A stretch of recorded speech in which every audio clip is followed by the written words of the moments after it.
นางอนัตตาวิปัสสนาภาวนาหาหันยอดธรรมอนัตตา2 ชั่วโมงเต็มก่อนนี้นางปฏิบัติกุกรรมในเขาพร้อมกันไว้สาเยตนา3 เจ้าก่อนพุทธังที่พุทธาเจ้านั้นผู้เจมีเฮาคาไว้คาออกสาธุธรรมังที่ธรรมานาตาเจ้านั้นผู้เจมีเฮาคาไว้คาออกสังฆังยาริยาแปดเจ้านั้น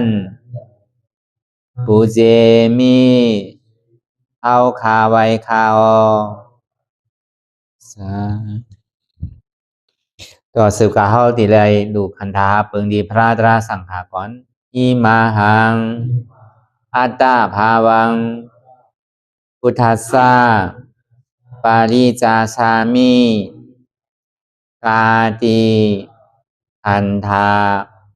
พาเปิงพี่แยมในดูตันพุทธาเจ้าเฮาออกอิมาหังอัตตาภาวังธรรมัสสะปาริจาสามิกาติอันธาพาเปิงพี่แยมในดูตันธรรมะเจ้าเฮาออกอิมาหังอัตตาภาวังสังคัสสะปาริจาสามิกาติอันธาพาเปิงพี่แยมในดูตันอาริยสังขารเจ้าเฮาออกต่อสิกว่าเฮาก็อ่อนกันเนาะผู้หลวงที่ปุญญาก็ปันโตอริยเจ้ากุเจ้าก่อนอริยเจ้ากุเจ้าค่ะ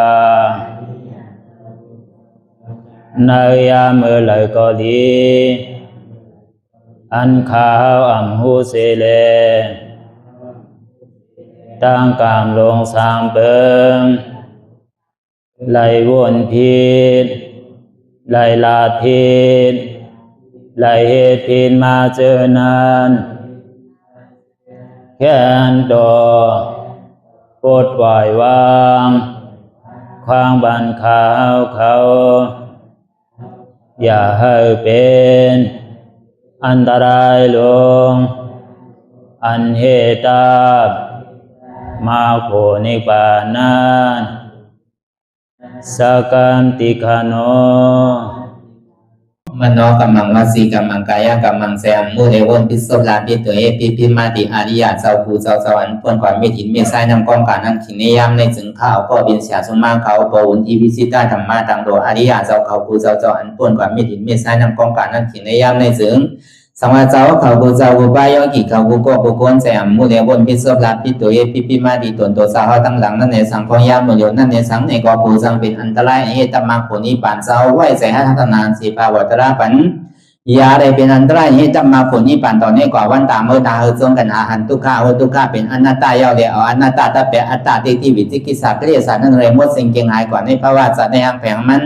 คือเลยห้าไหวผลยันห้าขามปุยนิพพานก็เย็นขันภัยสกรรมหลวยตาเนาะสาธุรายการนำอนัตตาวิปัสสนาภาวนาหานยอดธรรมอนัตตาในนี้วันดังสุดในก็เรานังขาไก่กุดขากวาทับต่างขาซ้ายก็ในอันนั้นขาซ้ายทับต่างขากวาก็เลยมือสองคอนต่างตักพยาในไว้ตัวซื่ออย่ามีเคียงนะอย่ามีหย่อนยานนะพยาในเฮียรับหูเนื้อเปิดหูยานปิญญารับตาเนื้อเปิดได้ญาณปิญญาอยากโดยดีมันน้อวิญญาณถ้าใจเดียนผู้นั้นอันใดเสียนั้นในที่มันพูดปอกเกิดขึ้นเป็นมานั้นคือเขาหมอวางเป็นอนัตตาในอ่อนตั้งห้ามไปหันเจ็บไปหันตุกข้ามปองใส่เนื้อหน้าตาเธอก็โดยดีร่วมเธอใส่เขาออกอ่อนตั้งเธอใส่เขายาวๆเธอใส่ออกยาวๆเธอใส่เขาลึกๆเธอใส่ออกลึกๆ เขาเกิดออกตายเขาเป็นออกลูกป้องเกิดเวียบตายในอ่ำเสว่าตัวหลอกหลาย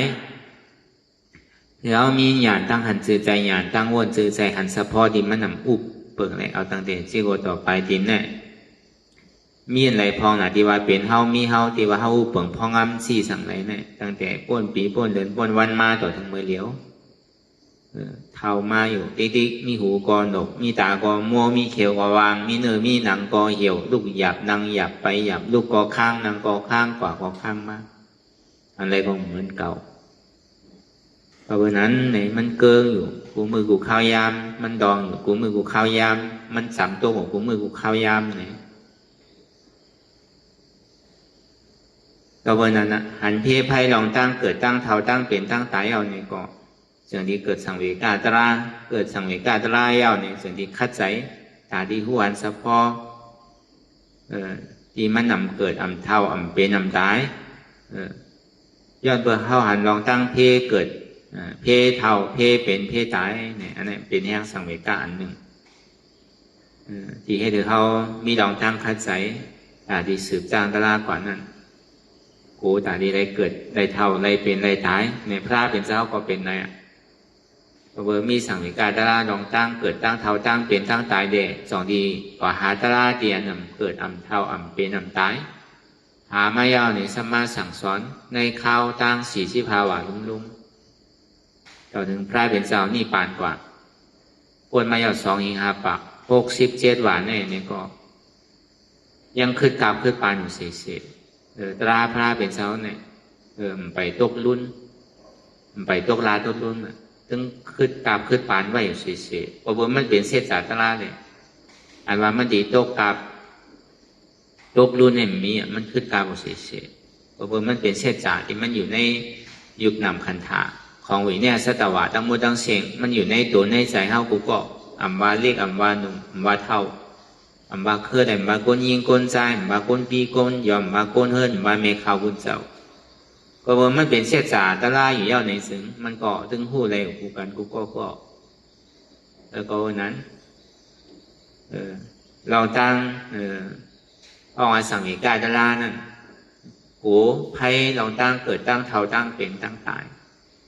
พอยังตื่นดีมีลองตั้งเกิดตั้งเท่าตั้งเป็นตั้งตายที่ติ๊กไหนเนี่ยติ่มป่นอะไรตั้งทุกข้าเนี่ยตื่นดีอะไรทุกข้าจริงๆก็นั่นในพระเป็นเจ้าหาไม่เอาเนี่ยสั่งสอนไว้ดีๆงามๆเยาในอริยเชษจาอันหมานเมียนชื่อใจของมีอยู่เองการลักษณะ4 เบิ้งเนี่ยการเดียนเท่าใดมาเกิดมาเท่ามาเป็นมาตายเนี่ยมันเป็นผลอาโจของทุกข้ามันใจเป็นเหตุทางน้อยซ่อง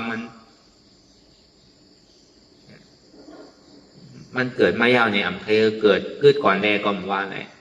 ถึงนี้มันเท่ามาใหญ่เป็นเนี่ยเท่าแต่แรกเนี่ยเอายาสังกินเอาสังเฮ็ดเมี่ยวไหนก็ถึงดีเท่านี้จริงอย่าไปตายแน่ในก็มว่าไงอย่าไปผาดกันแน่ในก็มว่าไงเพราะว่าทางหลักเพราะเหตุทางน้อยจ้องมันเนี่ยมันมีที่การเกิดเท่าเป็นตายอันในลองตั้งการเกิดเท่าเป็นตายเนี่ยมันเป็นทุกข้าเสียจากมันเป็นผลของทุกข้าเป็นอาโจทุกข้าผลของทุกข้าเพราะนั้นมันการรับดีผลอาโจมันนี่ดีกว่ามันเย้าอีกบอกว่าคนในโลกโลกาเนี่ยมันสำรับดีนั่นน่ะเป็นว่าเท่าหาจอดวันจอดเมืองจอดเวียงทางกับกูตีกูตั้งยามเท่านั้นนั่นเลยพอดิ่มเท่านั้นให้ดูกูเจอกูลองเพื่อการที่อยู่ปานตายก็ต่อถึงมือเดียวมันก็ยังตึกเท่ากันอยู่ที่กันอ่ะอันวันหนุ่มมาได้มีบางปอกได้นาได้หนุ่มตัวเนี่ยมันก็เหี่ยวหมดแล้วน่ะอย่างว่ามันโผล่มันปังมามันเหมือนเก่าด้วยมันมียาถ้าดีให้เดินหนุ่มขึ้นมาอะไรนั่นเพื่อการมันดีโจแก็บโจข้าวดีโจเดินโจปีเนี่ยก็โก้นก็ยังตึกซอขากันอยู่ต่อถึงพ่องยามเหมือนเดียวก็บอกว่ามันกะหาลองตีมันเป็นอาโจของมันเงี้ยน่ะ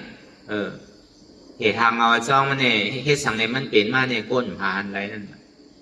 แล้วก็ลองตั้งที่ป่านเขาลองตั้งกิยาตาปานใหม่มือเหลวเนี่ยมันก็อ่อนกันทายอยู่ในศาสนาอะไรก็ในไปเห็นปิ้งผู้ปิญญาตั้งไหนก็บนทากันอยู่ยา อันหมอเท้าเนี่ยยาอันหมอเจ็บเนี่ยยาหมอตายเนี่ยก็หากันอยู่ใช่ว่าหาก็เพราะว่ามันก็หาลองโจมันดีๆมันก็หามจับตีมันนั่นน่ะเหตุทางเราจ้องมันเป็นหือเนี่ยมีไผหูอะไรเพราะพุทธาพระเป็นเจ้าห้องป้องมาแล้วก็เบอร์แก่นเจ้าสร้างบารมีเต็มทนไม่ยาวเนี่ยเจอดีกึ่งตาตาดีเป็นคู่ของกวนคู่ของผีสางสัตว์กวนทั้งหมดทั้งสิ้น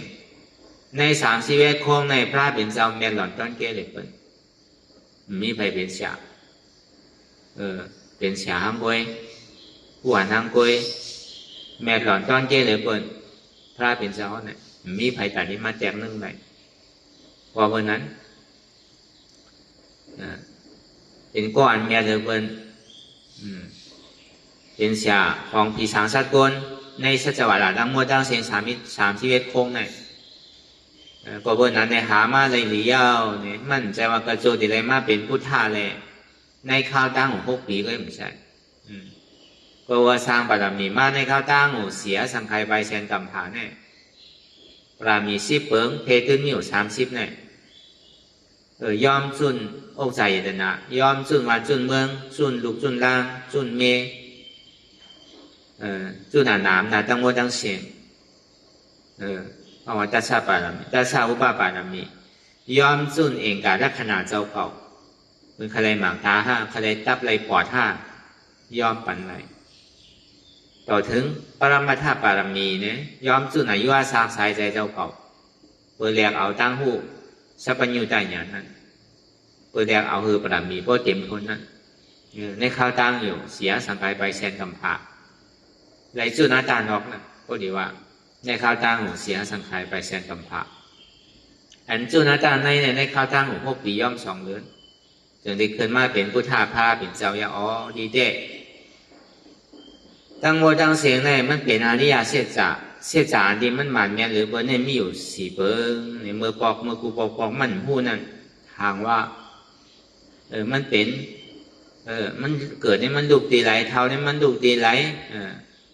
เจ็บไหมใครหนาวเนี่ยมันดุตีไหลตายเนี่ยมันดุตีไหลซ้ำตีลาบตีไหลนั่นก็เลยพอติ่มเกิดเท่าเป็นไทยเนี่ยกูบอกเลยมันห้ามชับทีมันนั่นถ้าเป็นเจ้าดีเจเนี่ยเหตุทางเอาจองมันเนี่ยมันใจว่ามีดีการเกิดเท่าเป็นตายรู้เนี่ยลองตั้งการเกิดเท่าเป็นตายในลองตั้งทบยาในลองตั้งมีลองตั้งขันในก็เปลือนในตั้งพึ่งตั้งโมตั้งเสียงเนี่ยมันเป็นผลอันโซ่ของทุกข้างไงมันใจเป็นเหตุทางเอาจองมันเตะเหตุทางเอาจองมันในลูกตีสมุทัยเสจเนี่ยตัณหาอ่อนโหเราพาตัวสามโมหะมันน่าได้ขีเป็นตัณหาอ่อนโหเพียงสร้างฟองกว่าก็เบอร์ตัณหาอ่อนโหอัตตาได้ที่วิจิกิจฉาในกิเลส10 ตัวเนี่ย2 ตัวเนี่ยเป็นก็อ่อนโหอัตตาได้ที่วิจิกิจฉาเนี่ยก็เบอร์ไหนสิ่งที่ให้เราอะไรมากเกิดเท่าเป็นตายก็เบอร์มีอาจ้องทุกข้าเลยสิ่งที่มีอาโจทุกข้าเพราะว่าก่อยไปละจ้องทุกข้าแล้วเนี่ยก็อาโจทุกข้าวันนี้มันติก่อยเลยพวกกับก่อยลองอาโจทุกข้าเนี่ยมันกับก่อยที่ผลอาโจมันกันเหมือนเข้าตีพันต้นไม้เข้าตีเอาต้นไม้ในก่อยไปละเข้ากลุ่มกากตีกับพันกิ่งพังตามมันก็มันติหนอกขึ้นมาดีๆก็เบอร์ทั้งก็เบอร์ลำมันในหางมันยังดึงมีอยู่ยังดึงอย่างเขาอยู่เพราะห่มเอาหางมันออกมันโมดเนี่ยเด็กก็มันตายเนี่ยต้นไม้นะตายเป็นเจ้าผู้หันที่ไหนในอริยเสจจะทุกข้าเสจจะเป็นผลอาโจทุกข้าสมุทัยเสจจะในเหตุทางเขาอาจองที่ให้เธออะไรเกิดเท่าเป็นตายมันลูกดีตัณหาความอยากอะไรที่เป็นลูกที่อัตตาที่วิจิกิจฉา2 ตัวเนี่ยอ่อนโหดโทนาในกิเลส10 เปิงเนี่ยก็ได้ผลอาโจสุขานวันนั้นนู้มันมีอยู่5เนี่ยมีอยู่เนี่ยนะที่อันนำเกิดอันเท่าอันเป็นอันตายนั่นเนี่ยถ้าเป็นเช้าก็จะดีชอกหามานั่นน่ะเตียนมันดิ่มหมอเกิดหมอเท่าหมอเป็นหมอตายที่มันเป็นนิจจาที่มันเป็นสันติสุขาที่มันเป็นอมตะธาตุนั่นมีเพราะว่าที่เราท่าเสจเป็นผลอาโจของสุขะเว้ยกับผลอาโจของสุขะเลยอยู่ลายเนี่ยย้อนเอาคอเราเลยมันติออกมาติพูดมาทางกล้วยมันเป็นไรเนี่ยเพราะมันเหตุการณ์มันที่ได้เหตุการณ์มันซื่อละเดี๋ยวที่ได้เอาหยาดปีญาน้ำหนาปีญาศีลสมาธิ พระเป็นเจ้าก็ยังเฮ็ดพี่เทศเปิงมาในข้าวตั้งอยู่5 ปีปลายดุ้มๆเนี่ยเอาสตินำหน้าเอาสมาธินำหน้าเอาศีลนำหน้า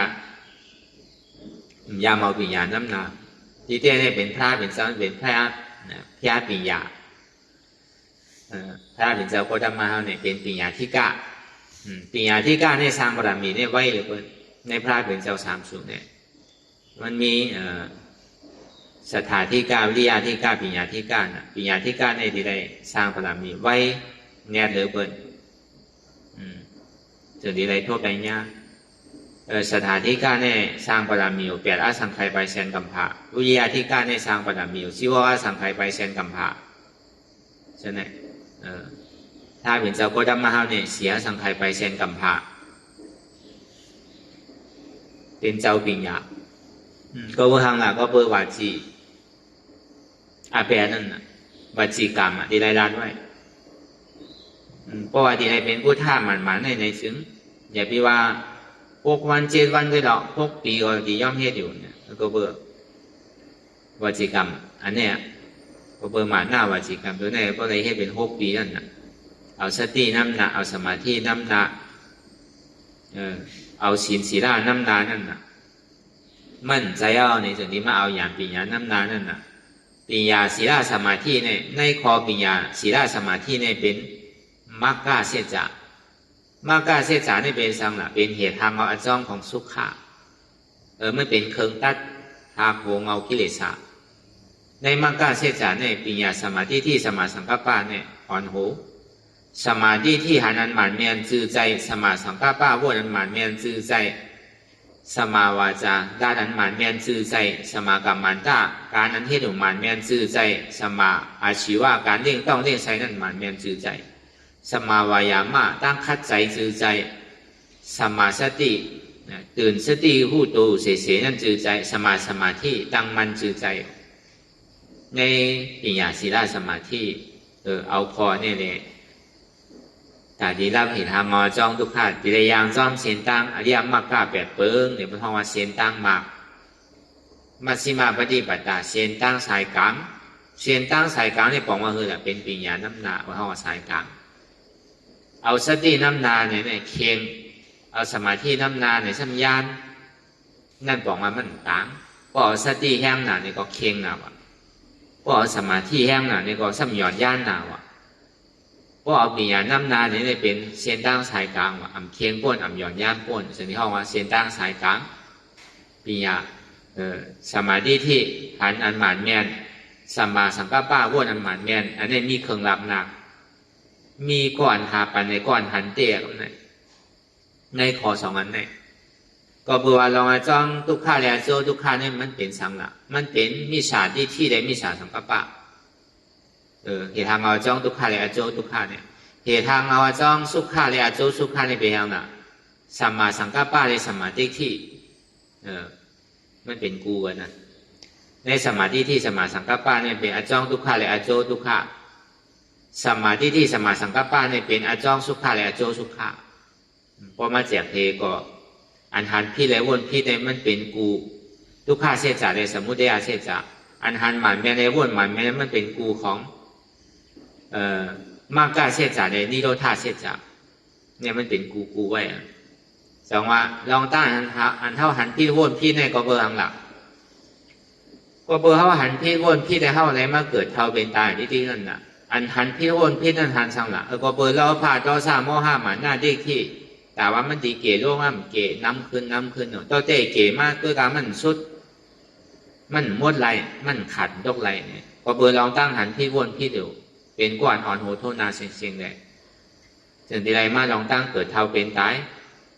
ก็เบอร์มีตัวสมุทัยเสียจ่าเลยทุกข้าเสียจ่าเนี่ยก็กึกจ้องกันอยู่เสียเขาต้องเป็นโอ้ยก่อกันเป็นกูกันอยู่เสียนั่นน่ะก็เบอร์มีลองตั้งหันพี่วนพี่ไว้อยู่เสียแล้วสองมาอะไรของพี่เหมือนเท่าวันหนังนั้นหนังเก่าพอบัวเข้าหันพี่วนพี่แต่เข้าอะไรมากของพี่อยู่มือเดียวพอยังขึ้นดีสืบหันพี่วนพี่กว่าตั้งนานนั่นไงก็ผู้ว่าถึงอะไรของพี่ก็หนังเก่ามันดีสุดมือไรล่ะมันดีไรทบไรย่าทางมือไรการเข้ามาให้การดาราเนี่ยมันดีไรมาทบมายามือไรล่ะ พวกเมื่อไรเขาเปิดใจตาดีถ่อมตาเท่าดีจ้างตื้อกำหนูนี่ก็ตามันดีไรมาโทษมายาเนี่ยก็มันง่ายๆรู้เพราะเขามีอย่างปีญาเดี๋ยววนถ้าสางตัวก็อะไรใจอะไรใจอะไรมันอะไรมันเพราะเขาหมอวนถ้าสางตัวเนี่ยก็มันก็เฮ็ดพี่ทันพี่เดี๋ยวนิดๆนั่นน่ะตอนนั้นเขาให้การจะล่าก่อนนั้นหนังเก่าพอยังตึกหันพี่วนพี่อยู่เนี่ยก็มันตึงดีไรของพี่เดี๋ยวนิดๆพวกเมื่อแล้วหันหมันแมนวนหมันแมนแล้วไหนเขาถึงดีไรอันหมันแมนจังหวะทำไมการจะล่าเนี่ยหันเต้หันอันเต้ไรอันเต้เขาดีเป็นอันเต้หาปรมาหันปรมาไรปรมาเป็นปรมาหาปี้แงบหันปี้แงบไรปี้แงบเพราะวันนั้นเนี่ยอันเท่าไรมาจ้างคือกำตลาเนี่ยเรียกว่ากำหลีบุญนี้กู้โซใหญ่ก็คนนำหนาก็ซ้ำซุกซักหนังเขาผมก็โดดอุบโดดโอนกันน่ะก็คนนำหนาก็มันยาวดีคนนำเนาะการเฮตลาเนี่ยคนเก๋ก็กำเก๋นั่นน่ะคนนำก็กำน้ำนั่นน่ะคนนำก็ซุกซักน้ำคนเก๋ก็ซุกซักเก๋น่ะมีหนังก็ซุกซักน้ำมีเก๋ก็ซุกซักเก๋มันก็ติดคนน่ะคนมันหนังเส้นที่ไหนมีก็มีกูที่เต้มันหนูมีก็มีกูอันเท่าหมอว่างเป็นหน้าตาเนี่ยมันยังหนูอยู่ก็เลี้ยวไว้ก่อนน่ะก็เฮ็ดไรมันเฮ็ดไรนั่นน่ะก็เลี้ยวก็เบอร์มันเฮ็ดไรนั่นน่ะมันจะได้มาพึ่งโตพึ่งใจเลยขามยอดหย่อนมาหน้าเจ้าเก่าขามอายมาหน้าเจ้าเก่ายอมกลมโหแต่ดียังจู้เขาจู้พระราชราสังขารนี่เลยก็เฮ็ดก็เดี๋ยวเนี่ยมันหมอสอดแซ่นั่นน่ะมันหมอดิงหมอสอดแซ่เทสื่อก็เฮ็ดเอาใจบางก็รู้ก็คนนั้นเนี่ยเพราะมันมาพึ่งเลยเนี่ยมันก็เฮ็ดสื่อเฮ็ดอยู่ที่ดิ้งกันน่ะฐานมันตีโตตอนเนี่ยมันยอมลงที่แกแล้วก็คนนั้นเนี่ยเขาถึงนี่แหละมาจ้างตื้อกำนั่นน่ะในมือกาปานพระราเป็นเจ้าก็คนก็เฮ็ดเหมือนเท่าหนังเก่าเฮ็ดเลยก็มันก็มันก็เป็นอริยาก่อนในกลางเกธรรมยงในกลางเกวัดว่าภาเสในกลางเกเตียนยังตึกถอดตะไลอยู่ยังตึกจ้างตึกกำตะไลอยู่นั่นก็เป็นกว่าคำเดียวผมมีตั้งนำก็วันนั้นเนี่ยก็อยู่ห้างกล้วยเนี่ยตามมันตีเฮ็ดไรเต้ๆเนี่ยมันง่ายๆนั่นน่ะมันจะได้คัดใจเต้ๆนั่นน่ะการมันสุกซาบ้างน่ะก็เขาอยู่เพิ่นก็เหมือนนั่นน่ะอันใดก็ดีตัวอันใดก็ดีเฮ็ดอันใดก็ดีไม่ใส่อยู่เฉยๆนั่นน่ะเหมือนเขามาพึ่งในป่องเขามีหอมมีเฮิรนมีลูกมีร่างมีโผมีเม่มมีปีมีนอกมีอย่างนี้เจอลองเหมือนเขาจูนแบบมัวเสียงเขามีลองตั้งไม่สั่งนั่นแล้วก็วันนั้นมันสั่งถูกเลยเบิ้ลเตียนเขาปล่อยพาว่าง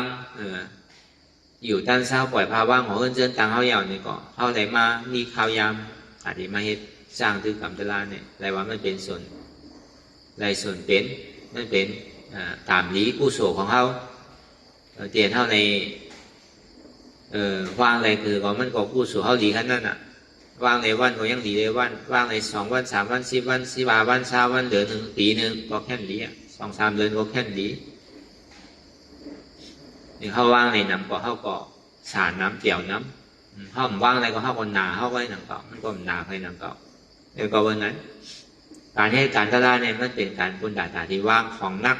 เตียนเท่าแบบมากพยายามหนึ่งเตียนเท่าหันพิดวนพิดไว้เฉยๆดังแล้วเขาก็ดีเลยหันอันหมันแม่วนอันแม่นหมันแม่นั่นเนี่ยก็เขาก็ดีเลยมากถอดเอามาสู้ตามมาหยาดๆทำเมื่อเข้าใจอันเอาได้ก็เอาอิดอันเฮ็ดได้เฮ็ดน้ำมันจะดีเลยเตะก็เบอร์นั้นในเศรษฐศาสตร์เนี่ยมันจะจังเลยอันตราเศรษฐศาสตร์เนี่ยมันก็ดิมมีอันใดแท้แล้วก็เบอร์นั้นมันมีไว้อยู่4 เบอร์อันที่เขาว่ามาเมื่อเจ้านั่นอโจทุกขะอจองทุกขะอจองสุขะและอโจสุขะนั่นเหตุทุกขะและผลทุกขะเหตุสุขะและผลสุขะนั่นน่ะเพราะเหตุทุกขะรับสุดสิ่งก่อยาวเนี่ยก็ผลทุกขะนั่นก็รับกว่าอันโลกรับที่มันเกิดมันเท่ามันเป็นมันตายรับเตียนเหตุที่ให้ถึงมันเกิดเท่าเป็นตายนั่นอจองที่ให้ถึงมันเกิดเท่าเป็นตายลองล้อผ้าเจ้าซาโมหะมันหน้าที่อัตตาที่วิธีที่สาวหนูเนี่ยที่ได้ก่อยไปที่ไหนก็ก่อยไปที่ไหนเนี่ยก็ลองสาที่สาราแผลที่มาหลานหน้านี้มันเกิดก่อยวางลงต่อถึงมันบ่มมีแบบ ป้อมมีก็มันทุกข้าวนะพวกการเท่าเย้าตัวกว่าเย้าเนี่ยก็ในเหตุการณ์นั้นนะถ้าว่าจันในจันนะสุดเชียงมดกว่าเอาการแต่ดีเหตุอย่างนี้เขาเลยทำในยินกันในก้อยเนี่ยก็พอดีวนได้เนี่ยก็คนเขาในเกิดมาเนี่ยมีการเนี่ยมีเนาะมีการก็อยู่วัดก็มีการวัดอยู่เฮิรนแค่มีการเฮิรนอยู่วัดอยู่คงก็มีการวันการคงคนเขาเนี่ยมันมีการเนี่ยมันมีคนย้อนของเขายังมีการเขาอยู่ย้อนกินเนาะการด่าที่ย้อนกินเฮ็ดอมได้เนาะเฮ็ดก็อึบเขาก็อยู่ในย้อนโกนโยขันแค่ตัวเฮ็ดการแต่ดีเลี้ยงต้องเลี้ยงใส่แต่ดียองแต่ดียองลองไว้ลองอยู่ลองเศร้าลองใจลองสอยใช่ไหมก็ดีได้เหตุการณ์มันก็เลยพอถึงเหตุการณ์วิปัสสนาการได้ในต่อถึงการมันมีแต่ดีเหตุเนี่ยมันเป็นเครื่องกิริยาเหมือนเจ้ายาหันตาเพื่อนเนี่ยเพื่อนมีการแต่ดีเหตุน่ะเจ้ายาหันตาเขาพระเจ้าพุทธาเขาพระเป็นเจ้าเขาทีไรกิเลสสายหาปากปล่อยไปนั่นการสุดเสียงน่ะการแต่ดีเหตุจานในก็มันมีถูกดีได้เหตุการทั้งจานนั้นในก็มันสุดอย่างมีแต่ในการเหตุการณ์เพราะถ้ามันเป็นอมตะธาตุก็เลยยาก็เป็นยายามตายพูดด้วยล่ะมันเป็นเมี่ยวก็เกิดขึ้นเมืองผีช่างจะได้มีการผีหนังเก่าเกิดขึ้นเมืองสางจะได้มีการช้างหนังเก่าโกนเอาในหลงเราการในสัจวะทั้งหมดทั้งเสียงเนี่ยอันว่ามีการเนี่ยมันมีที่ไรเหตุการณ์กันอยู่กูโกนมีภัยแต่ในดอดการอะไรเลยเซว่าเขาเป็นโลกุตละมือหนาเขาว่ามามือเจ้ามือนั่นการมันถึงนี้ยาวสุดกว่าเพราะมันมีการที่มันเบาหนาวกูนั่นเองมาวนทัดด้วยล่ะเพราะดีกว่าเหตุตั้งดีเขาดีให้สั่งไว้ยาวหนึ่งเสื้อหนึ่งรองนั่นเขาถึงว่าอ่อนตั้งว่ามีการไม่การมันไปยาวที่ถูกเหตุอันแน่นายอยู่มันคนเป็นที่แนวเสียๆต้องเขาว่าปีในเนี่ยเพราะตั้งการขยุงไว้ปีเนี่ยปีหน้าปีที่กันเป็นปีเป็นเดือนกว่าพ้นกว่าก็บางครั้งเอาลองการมาอ่างที่กันดีแต่ว่ามีอยู่มันก็มีอยู่การเนี่ยมีเนี่ยใจมีอยู่มันนึงมีอยู่มันว่านั่นพอดีมาวนด้วยลึกๆในการเดินห้าไม้การเวลาเนี่ยมันเป็นการตาดีเฮ็ดตาดีคือมีการอันที่มันหนำเนี่ยคือมันตีเว้าการอันมันนักนั่นคือมันตีเว้าการอันที่แหวกไว้มาในสังสารนั่นคือมันพอตีเว้าแต่นั่นพอมาวนด้วยท่าด้วยอย่างนี้เนี่ยมันดีแค่เดี๋ยวถึงวันก่อนหรือแค่ปูวันก่อนพอเบอร์ทางหลักเหตุการณ์ตาอันที่มีการเนี่ยมันมีอะไรกวนเอาในเหตุการณ์ในตาได้ขึ้นมีการไงน้องไม่ใช่การสังกัดเพราะมันบางมีหลีเมในจังมันยาวเนี่ยสืบโจลูกโจหลานโจปีโจน้องใช่ไหมมันก็เหตุการณ์ใหญ่นิดจังว่าป้อยมันมีมันใครควาของนิดนั่นการหนังมันพอดีใหญ่ลูกหลานหนังพอดีขึ้นปีนอกเสื้อเคยหนังมันพอดีน้ำนั่นเลยก็การอันใดก็เหตุการณ์นั้นกว่าให้หมอการอะไรก็เหตุกว่านั่นแหละมันพอดีมีชื่อมีเสียงนั่นแหละพอดีใหญ่นั่นแหละพอดีสืบเจอสืบเคยสืบปีสืบนอกกว่านั่นแหละเจอเคยในติ่มต้องหายเนี่ย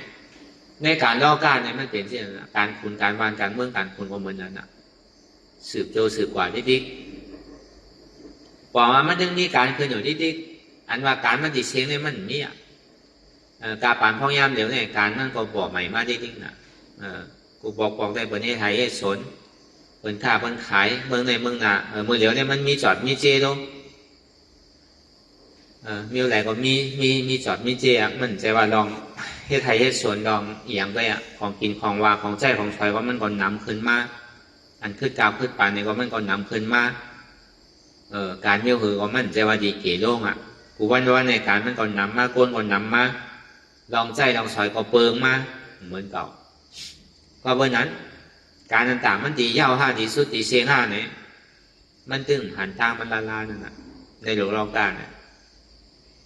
ในพอดีก็เอาว่าในพระเป็นเจ้ามันนั่ง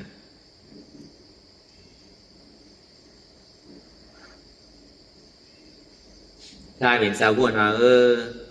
ทีเดียวมันในโลกโลกาเนี่ยมันหลุดเดียมันหลุดในมีเราตั้งมุ่นเม่สุขสักกันก็ในคนชงจะมีคู่ว่าพระเป็นเจ้าในตึกเป็นพระเป็นเจ้ายังตึกไม่ใจยังตึกใครเป็นครูอยู่เยอะใครคือก้นดีใครคือก้นเหมือนอกเหมือนใจอย่างเช่นไหนมันจะได้กับป้างมาพระเป็นเจ้าว่าป้นนั้นก็เจ้าเขาทำขึ้นทาไปเลยมาอุบวันอุบเมืองเนี่ยนั้นก็เจ้าในผ่านเลยโมดูเพศเสียไปคือก้นเมืองในดีเชียงก็เฮ็ดไรเจ้าเฮ็ดไรมีวันพระเป็นเจ้าเฮ็ดไรเนี่ยไม่รู้เนี่ยคนสงมาที่เทพระเป็นเจ้าเป็นชาปัญญูได้อย่างกิเลสเนี่ยพวกควายไปแล้วน่ะคนสงมาจ้างนี่นั่นน่ะก็ในพระเป็นเจ้าว่าคนชนเมื่อไงเนี่ยว่าก็มีสายตั้งแต่เมื่อเก่าควายไปตั้งแต่เมื่อเงาพ่อที่เมื่อเดือนห้องม้วนเขาบอกควายไปเสียงว่าอันว่าใจติดใจจับใจเปลี่ยนเนี่ยมันมีเอาเนี่ยว่าสังว่าผ่านร้อยถึงร้อยเนี่ยเป็นข้ามบรรเขาร้อยอินเสาเมืองเนี่ยเป็นข้ามเมืองหมดกว่าเขายังดิ่มป้อก่อนว่าในโลกโลกาเนี่ยถามว่าเขาดีป้อห้าเนี่ยว่าผ่านร้อยเสาเมืองมันสูงนะร้อยเสาเมืองน่ะในร้อยเสาเมืองเนี่ยมันคืนหอยกว่าถึงดีเมืองผีจะดูมาลาจีก้ายก็ถามว่าจิงสารเนี่ยอยู่ปลายร้อยนะอยู่ปลายร้อยเขาร้อยเสาเมืองเนี่ยตั้งสูงมันในสูงเบอร์ก็หัวมันสูงกว่าสูงอ่ะเป็นข้ามกว่าเชียงในก็ในร้อยตั้งโมตั้งเสียงเนี่ยในกุนตั้งโมตั้งเสียงเนี่ยเป็นข้ามเชียงก็ป้อห้าเนี่ยเขาป้ออะไรวะมดก็ไปป้อเดียววะเราผ่านวันนั้นถามว่ามันตีเชียงห้าเนี่ยวะก็คือว่ามันนี่มืออีมือเติมเนี่ยวะคนรอกาเนี่ยลองอกจ่าลองอย่างเนี่ยมันมีหมดมันหมดเชียงเหมือนนั่นน่ะล่าเป็นเจ้าใครว่าก็เบอร์นั้นอ่ะพอเดี๋ยวมาเอากาปั่นพ่อย่ามเดี๋ยววันเนี่ยอายุโกนเอาเต้ๆก็อยู่มันพวกในปากน่ะปากว่ามันเคยหูสังเอาอ่ะ70-80กว่าพวกใครเลยใจเอาอ่ะพอ80-80ปลายก็ยังก็เหมือนเก่าอ่ะกาปั่นมาเร็วตอนนั้นพระราเป็นเจ้ายังเอา80เลยน่ะเพราะอ่านหัวปากมันเนี่ยก็ขยาบอกเพราะว่าเขาสนิทอยู่ในมอกกระหือก็ในพอมาวนท่าสางด้วยการตลาดเตียนเขาเองอยู่เตียนเขาเลยจ้างคือกับในยางจอมเส้นตั้งคำสอนของพุทธาพระเป็นเจ้าก่อนเนี่ยก็เปิ่มมันเป็นการตาดีเฮ็ดก็เปิ่มคือมีการก็เปิ่มคือใครการเย้าใครมันมีการทั้งเราอ่ะการนั้นว่าเนี่ยมันเหมือนกามอ่ะกามในการในกามนี่คือเหมือนอันเดียวกันนะพอมีกามพอดีมีการทั้งนั้นนะการดีชายนี่เก่าดีชายนี่เก่าห้าดีจามดีใหม่ห้าหัวเวลามันนึกดีเป็นกามเป็นการในเป็นกามนะให้เหมือนกันนะเกิดมาเปิดการเกิดมาเปิดกามต่อหน้ากว่าตั้งนานนั่นเนี่ยก็ช่างดีเลยกว่าเหตุการณ์ทั้งดีกับอะไรขามกามทั้งใจว่ากามเนี่ยมันเป็นรองเลียมันเป็นฐานนั่นนะคนเราตั้งแต่ผู้ความมาต่อถึงมือเดียวเนี่ยมันเย้าไอ้บองมั้งกามดีก็เลยเหตุการณ์อ่ะกามให้ก็เลยเหตุการณ์อ่ะ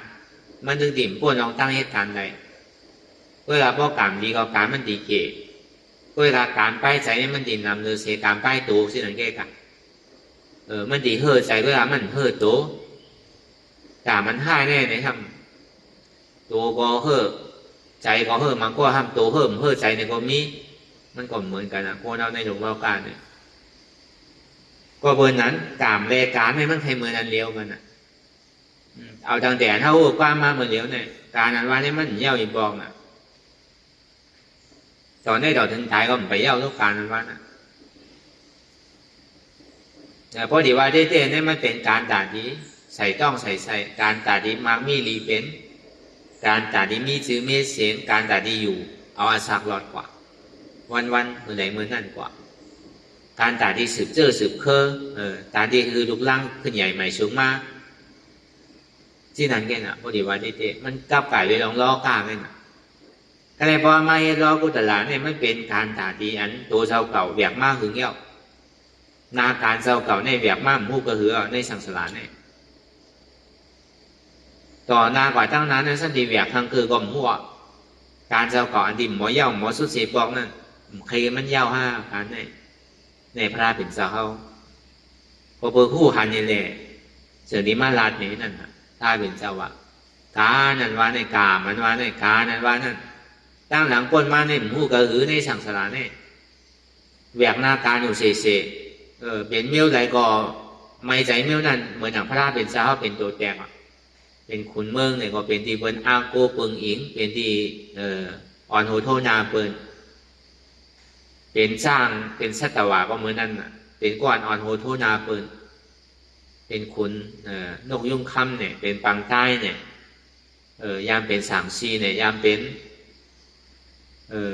พวกใครจอดอันที่วันนั้นเทศไว้ใน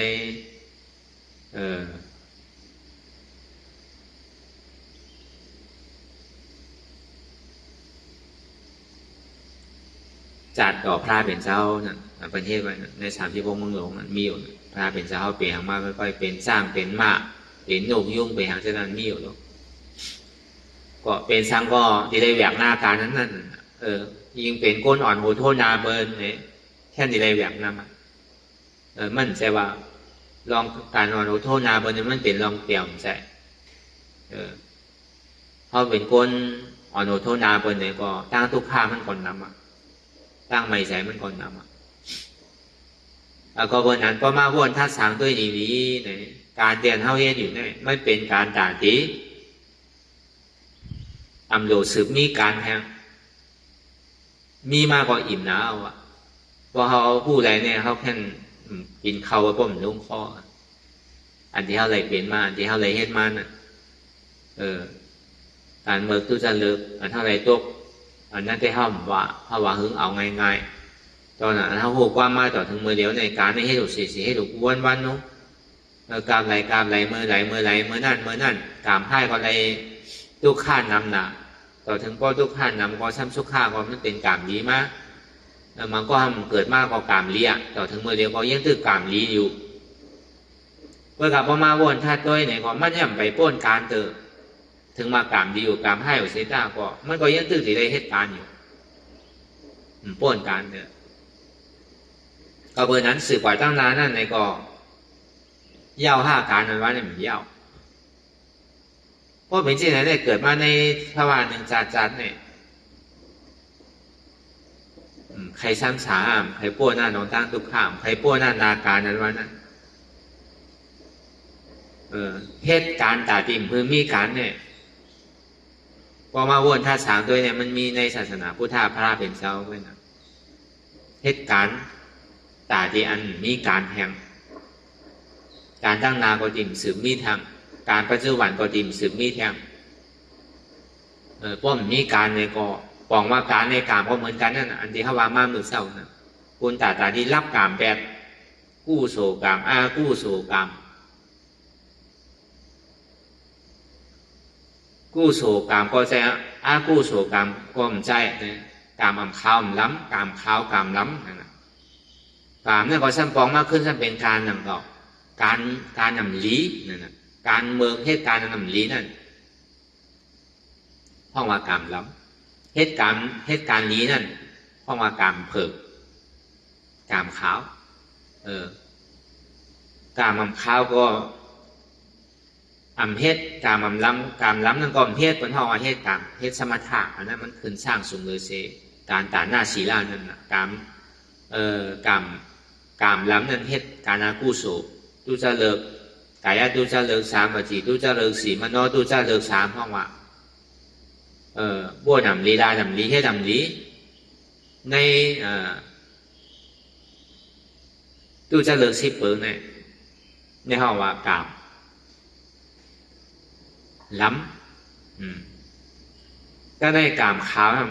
กายสุจริต3 วจีสุจริต4มโนสุจริต3บัวลองลีลาลองลีให้ลองลีอันนี้ห้องว่าเป็นกามเผิก ก็ได้ซ้ำกามคำล้ำเหตุการณ์สมถะ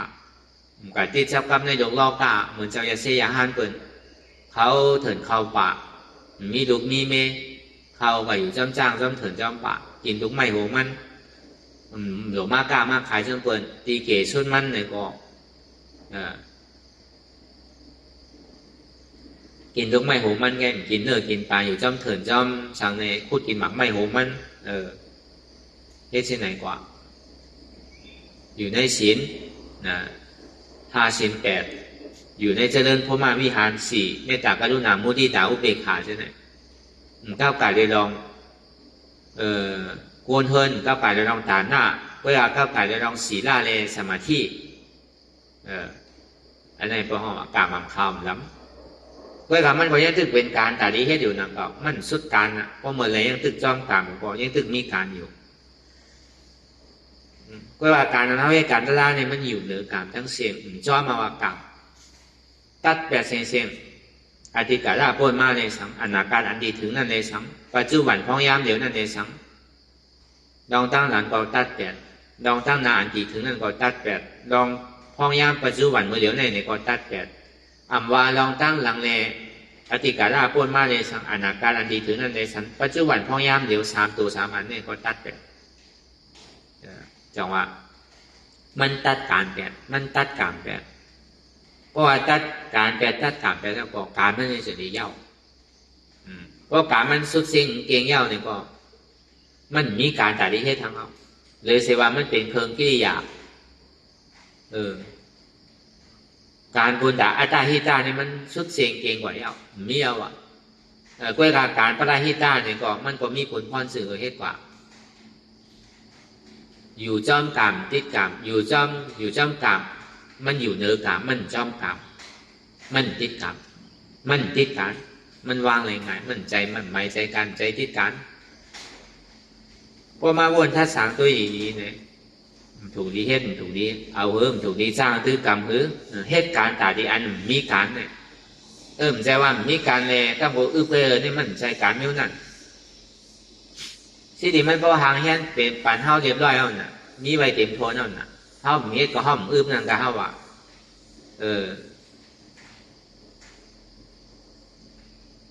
แต่พอเป็นก้นเนี่ยก็พอยังไปตายแต่ว่ามันเป็นเตียนหวานเจอหวานพันมันเป็นนาหลีมันเป็นดินหลีแต่ที่หวานเจอหวานพันถึงพวกขึ้นใหญ่ไม่ซุ้มไรลองตั้งแต่หน้าศีลาสมาธิลองตั้งเตียนปัจจัย4 เปิง4 ป้าลองตั้งอันเปิลและมาจอยแถมในศาสนาพุทธข้ามพระเป็นเจ้าจะจองว่าเปิลมันดูตานเจอมันติดในตานตัวนั่นมันกึ่งเถิกภาพตั้งอยู่แล้วก็บอกว่ามันเป็นหน้าเลี้ยวเพราะดีว่าพวกเอาลองตั้งแตกนึง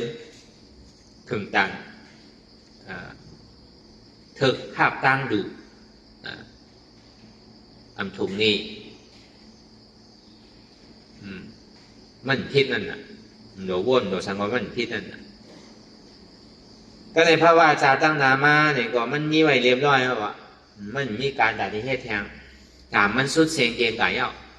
มีกามด่าที่พอมาทั้งแล้วมันอยู่เหนือกามมันตัดกาม8แต่นาโตขา8กามสุดเสียง8แต่อยู่ที่มันเป็นนิสาสันติสุขามมาตาถาดมีแต่ที่ไหนมาเกิดเมืองผีเมืองกลพอมันสุดการสุดกรรมกล้วยกรรมมันมีอยู่2 เปิงเทศรายการมันดีเกที่มีทางหมอกลายปอกลายจัดอันนี้ก็มีอยู่นำเปล่ากรรมมันนำสุดถึงเสียงไอ้ปองนั่นมันเป็นกรรมของผู้ดูชนะการล้อกี่ล้อก้านี่มันสุดถึงเสียงการล้อผู้แต่ละในตีเกสุดมันในก็ที่ได้ใจ7 ปอกเนี่ยที่ได้ใจ7 จัดเนี่ยนั่นก็ที่ได้ใจ3 จัดเนี่ยนั่นก็ที่ได้ใจ1 จัดเนี่ยอันนั้นก็มีเอาแต่ที่ใจแทนมันก็มีไว้เป็นจันเป็นทานกล้วยกาชื่อก็กามันดีสุดเพราะถึงเมื่อยาวสุดเสียงกว่าในภาวะ7 ปอก7 จัดตีเกสุดมันในการเรียนเขาเรียนนั่นก็เขาว่าเขาสุดเลยในภาวะจัดในเนี่ยก็ทางหัว7 ปอก7 จัดนั่นมันดีสุดขอมันได้ต่าง เพราะเข้าใจอะไรสืบให้กว่าทางไหนก็ทางสามจัดเข้าใจสืบให้กว่าได้ดีไหนก็ทางหนึ่งจัดเข้าใจถึงมันก็เย้าตัวบ้านมือพระว่างไปตายตัวไหนถึงพอเฮ็ดเตเฮ็ดนั่นน่ะเฮ็ดถึงดียอดพอดีปลายมากเนี่ยก็ถึงมันพอการมันสุดเสียเอามีเอาการด่าได้สืบให้ทางมันพวกนี้เลยเสียกู้โสอากู้โสใช่ไหมวะมันอยู่เหนืออากู้โสกู้โสเซนเลยเสียหอดป่าดีนี่ป่าดีกันเย็นแกเลยเสียเมื่อยังตึกมีตัวมีเป็นอยู่นั่นห้องว่าซาอุปาทิเสสานิปันถึงดีลากขันธาก็ย่อในห้องอนุปาทิเสสานิปันเนี่ยมันจะดีสุดกันจังหวะอันเท่าไม่การจะล่ามพองย่ำอยู่เนี่ยพอวนใครใส่ด้วยหลีวนท่าด้วยหลีเหตุการณ์ปนตาตีอัมมีการกล้วยการตั้งหลังปนมาเข้าเหตุการณ์ในปูนตาตีมีการปูนตาดีไรการปูนตาดีการนำขึ้นเข้ากับเหตุการณ์ยังไงเหตุการณ์สร้างพอสีมือทางหลีเนี่ยก็ปนดีใจเข้าได้ทิ้งน่ะปนดีจางเข้าได้ทิ้งน่ะก็เบอร์ใครเบอร์จางเข้าใครมีนาการใหญ่ใครมีนาการนำเนี่ยแหละจะดีให้เข้มให้ดี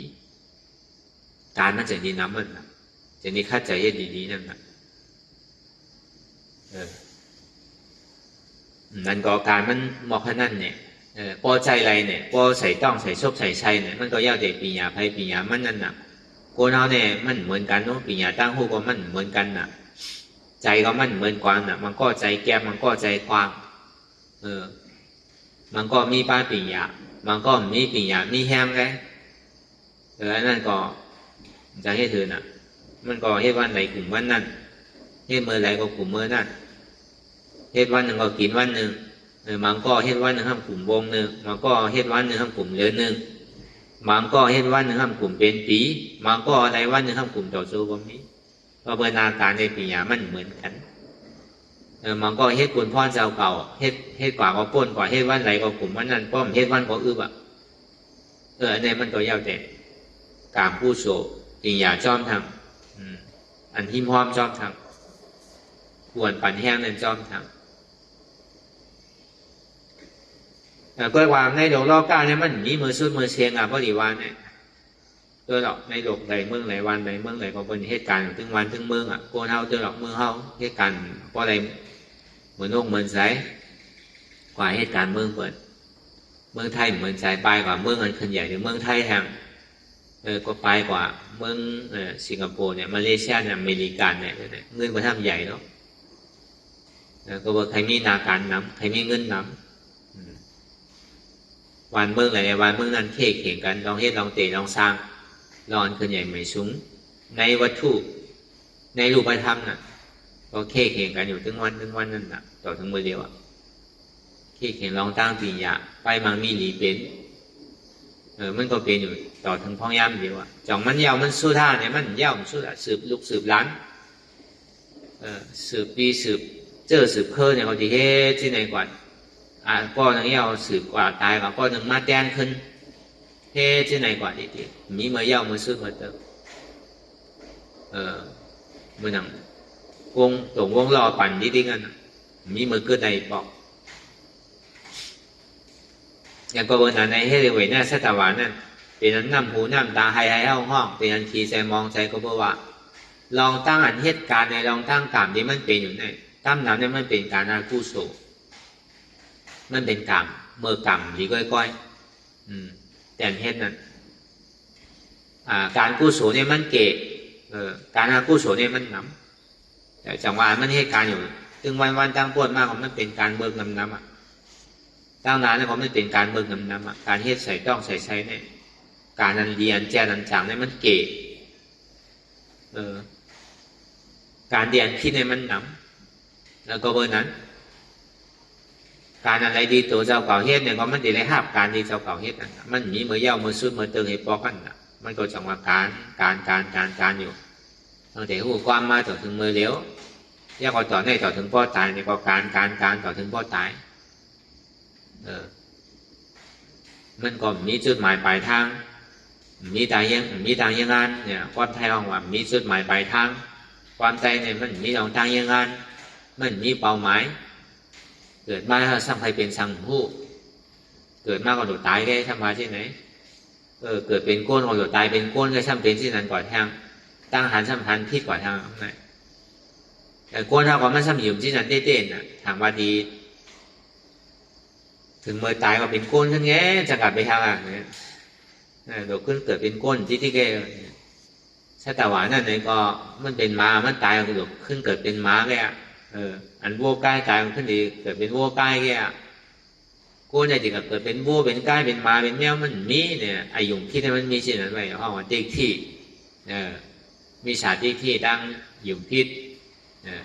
มันยังมีไว้อยู่นะคือเจ้าพ่อไว้อยู่เฉยๆตั้งหลังพ้นมาในหมู่เกินปัจจุบันก็ยังตึกเป็นที่นั่นอยู่อนาคตก็ช่างเป็นที่นั่นอยู่เพราะวันนั้นในเข้าใจในเรื่องมีเราตั้งสมัยที่สมาสังกัปปะเราตั้งหันนันหมันแม่บ้วนนันหมันแม่เฮ็ดหลีไรหลีเฮ็ดให้ไรให้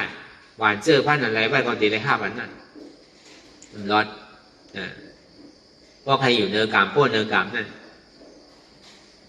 ที่ได้ยอมหักเช็ดจากตราเดียมันพูดตัวเกิดขึ้นเป็นอยู่อย่าไปโกอย่าไปก้านอย่าไปข้านอย่าไปลืมอย่าไปอายอันเจ็บแก้นต้องจอดอันที่มันเป็นทุกข้าเนี่ย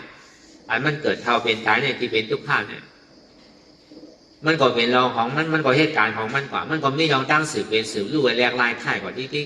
ห้อมโลกะวังคับมันห้อมโลกะคือมันเป็นเมลนั้นเมลไหนห้อมโลกะเอามันเป็นเจ้าเป็นของ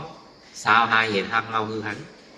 เหตุทางเงามันเนี่ยมันหยุ่มยำมักมันมาเป็นโหเกาคาเกามือเกาโตเกาใจเกาอ่ำไข่เท่าอ่ำไข่เจ็บอ่ำไข่ตายอ่ำไข่ผ่ายานกันอันอ่ำไข่ผ่านั่นอันนั้นเป็นเกา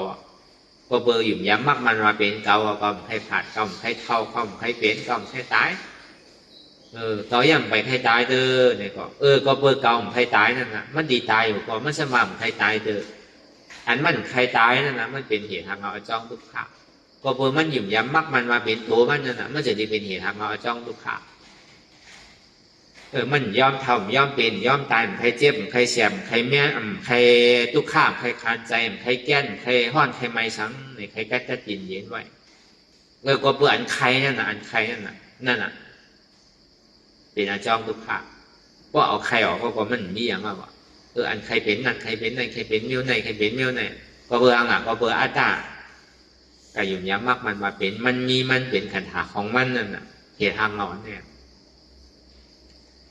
ตาเดียวในออกในสันนิเลหรือล่ะสมาธิที่สมาสังกัปปะลองตั้งหันหมันเมียนวนหมันเมียนก็บอกว่าเราตั้งหันพิษวนพิษเนี่ยมันเหตุการณ์มากดีๆก็ทำมีหันเนี่ยหันทุกขาทำใจหูหัวทุกขาในอ่ำอู้เปิงไรอนัตตาทำมีหันเจ็บทำใจหูหัวเจ็บในอ่ำอู้เปิงเพราะงั้นมันแต่อนัตตาทำมีหันเจ็บแก้นต้องตอดเนตรสานสันไว้คมไต่ไม่กัดอ่อนแข็งจู้ตุ่มจับยายจิ้มหยาบเป็นดูทำใจหูหัวเจ็บแก้นต้องตอดเนตรสานสันไว้คมไต่ไม่กัดอ่อนแข็งสู้ตุ่มจับยายจิ้มหยอดนั่นเป็นอนัตตาทำมีหันเกิดเท่าเป็นตายเป็นทุกข์ทำใจหูผู้หวานเกิดเท่าเป็นตายนั่นอ่ำอู้เปิงพองำเหนือมันไหลอนัตตาอันเกิดนั่นทำมีหันอันเกิดนั่นเป็นทุกข์อันเท่านั่นเป็นทุกข์อันเจ็บไม่ใครหนาวนั่นเป็นทุกข์อันตายนั่นเป็นทุกข์อันใดผ่ายานั่นเป็นทุกข์ทำมีหันทุกข์ทำใจหูผู้ว่าอ่ำใครเกิดก็เกิดอ่ำอู้เปิงไรอนัตตาอ่ำใครเท่าก็เท่าอู้เปิงไรอนัตตาอ่ำใครเจ็บก็เจ็บอ่ำอู้เปิงไรอนัตตาอ่ำใครตายก็ตายอ่ำอู้เปิงไรอนัตตาอ่ำใครผ่ายาในก็จะได้ผ่ายานอ่ำอู้เปิงไรอนัตตาอ่ำใครได้ทมยาในก็จะได้ทมยาอ่ำอู้เปิงไรอนัตตาเนี่ยบอกว่าทำมีหันเฉยทำใจหู้ว่ามันเป็นอนัตตาก็เบอร์หันชื่อแล้วมันจึงดีหู้ก็เบอร์หู้ชื่อแล้วมันจึงดีหันอันนี้จังหวะคือมันเก่งกันทำมีหันเนี่ยมันใจว่าหันเจี๊ยบอันเดียวหันว่ามันใจหูเก่าใจขาเก่าใจมือเก่าใจตัวเก่าใจเก่าใจขันหาของเขาทำใจหู้ว่าตัวในหัวในขาในมือในใจในเจ็บในขันหาในมันใจของเขามันเป็นอนัตตาเก่าอู้เปิงพ่องั้นมันใดมันเป็นอนัตตาอันนี้คำว่าทำมีหันทำใจหู้เนี่ยมันก็มี2 ตัวเนี่ยตัว2 หาจริงๆมันก็ใจว่ามีอย่างน้ำเขาก็เอา2 ตัวเลยเอาอย่างปีอย่างลองตั้งหันหมันเนี่ยลองตั้งวนหมันเนี่ยพาหันเนวเนี่ยหาเนวเนี่ยดีๆเนี่ยก็ความนึกซึ้งมาก็ตกแปดก็ตกแปดแล้วเนี่ยก็เข้าว่าที่เป็นนิโรธาเสจจะอันนำเกิดเท่าเป็นตายนิโรธาเสจจะอันนำเกิดเท่าเป็นตายเพราะว่าปุญญโจสุขะนิโรธาเสจจะนี่ป่าเนี่ยอันนำเกิดเท่าเป็นตาย เข้ากับข้อที่นั่นนะโพนาโจสุขะก็แปลว่าเหตุทางเราจ้องทุกขารับกว่าย่าโพนาโจทุกขาก็มันก็รับกว่าย่าก็เหลือเสียโพนาโจสุขาที่มันพูดบอกเกิดขึ้นบ้านน่ะนี่ก็เอาอย่างปีเขาวนยาวข้าวยาวถึงอย่าไปว่าไพ่ป้วนตีอย่าไปว่าเทิงป้วนตีเตียนเท่าหันเตียนเท่าวนเตียนเท่าวนเตียนเท่าหันนั่นถึงเพ่งเป้งกันวนต่อถึงเจ็บนั่นป้อสุดกว่าวนต่อถึงทุกข้าป้อสุดกว่าตัดต่อถึงอาตาป้อโตพูดขาดกว่าอันใดที่มันพูดบอกเกิดขึ้นเป็นมานั่นคือเขาป้อหมอวนวางแก้ตัดเป็นอนัตตาสัพพอไหน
ลองตั้งอันเป็นอยู่กุเซอกุยา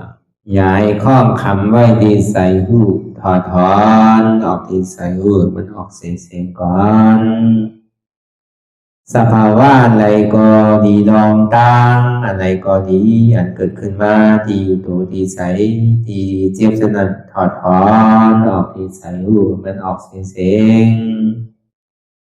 สภาวะยุคธาตุสี่เปิงสนั่นเจ็บเทียนโตกอดเนตรสั่นไหวโคมไต่ไม่กัดอ่อนแข็งสู้ตุนทรัพยายจึงอยากเป็นดูสภาวะยุคธาตุสี่เปิงสนั่นตีหนังธาตุกว่าผู้ทรัพย์ตีอัตตากว่ายึดว่ามีโตมีใสมีเจ็บสนั่นเอาบ่วางเป็นอนัตตาไหลลองแสนพ่องปิวอยู่อันเฮาว่นลึกว่นเลยอยู่เป็นเดิมเป็นลาวอยู่ซึ่งในสาวถอดถอนออกตีใส่หูมันออกเสียงก่อนยอมกึดยอมออกยอมลงอันเฮ็ดให้เฮายินดียินให้เสื่อมอารมณ์เสื่อมถึงใสถึงคอไว้ตีมันยืดไว้ตีมันเป็นทุกขานั้นควรปล่อยวางออกที่ใส่หูมันออกเสียงก่อนลองเสื้อเป็นทุกข้าเลยลองย้อนถึงใสหลายๆอย่างมันเกิดขึ้นมาตีตัวตีใสตีเจียบสนั่นควรวางย่อเสียงก่อนก่อยค่ายย้ายลายหนึ่งพื้น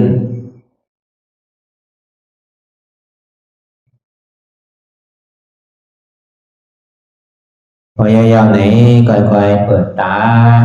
มืนตาลอยได้เป็นการปฏิบัติธรรมโคตรอายธรรมอันเกิดขึ้นที่โตที่ใสที่เจ็บอันนั้นโคนหาเหตุหาเงาพระจองทุกขันนั้นต่อสิ่งการในเฮาที่ได้ส่งเมตตาถึงวิเนยสัตวะทั้งหมดทั้งสิ้นก่อนอิดาเมปุญญังอาสวะคายังนิบานังวาหอตุมาปุญญาภากังสเปสัตตาสมาลาพันตุอีตังเมปุญญังอันเฮาคาไลมาตือกรรมปฏิบัติวิปัสสนาภาวนาหาอัญญธรรมอนัตตาในอาสวะคายังเปียนันถาสัพตัดเตนาสวะสีเปิงเสียวแลนิพพานังตีนิพพานันขอดูให้ถึงเสกัมติคามาปุญญาภากังพรดีอันคามานังวิปัสสนา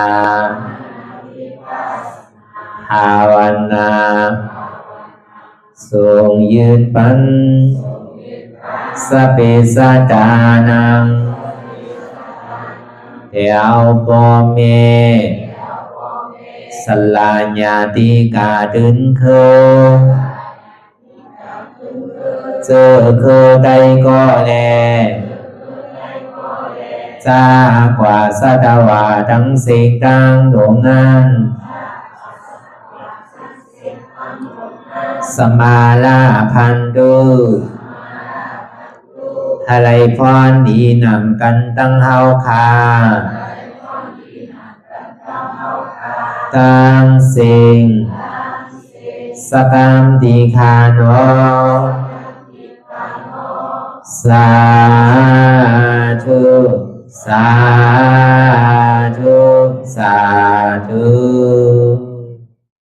ต่อสิกว่าเขาก็อ่อนกันนับหัวลงที่ปุญญาโกปันโตอริยเปเจ้ากูเจ้าก่อนอริยเจ้ากูเจ้าค่ะในยามเมื่อไหร่ก็ดีอันข้าวอ่ำหูเสเลตั้งกามลงสามเปิงไหลวนพิษไหลลาดพิษไหลเหตุพิษมาเจอนานแค้นดอกปดไหววางความบันขาวเขาอย่าให้เป็นอันตรายลงอันเหตามาโผนิปานันสกัมติคาโนมโนกัมมังวสีกัมมังกายกัมมังแสมมุเรวนพิสุลาภิตัวเอพิมาติอาริยะเจ้าภูเจ้าสวรรค์พ้นก่อนเมถินเมษายนำกองการนั่งขินในยามในจึงข้าวก็เป็นเสียสมมาเขาปวุนทีพิสิตาธรรมะตังโดอาริยะเจ้าเขาภูเจ้าสวรรค์พ้นก่อนเมถินเมษายนำกองการนั่งขินในยามในจึง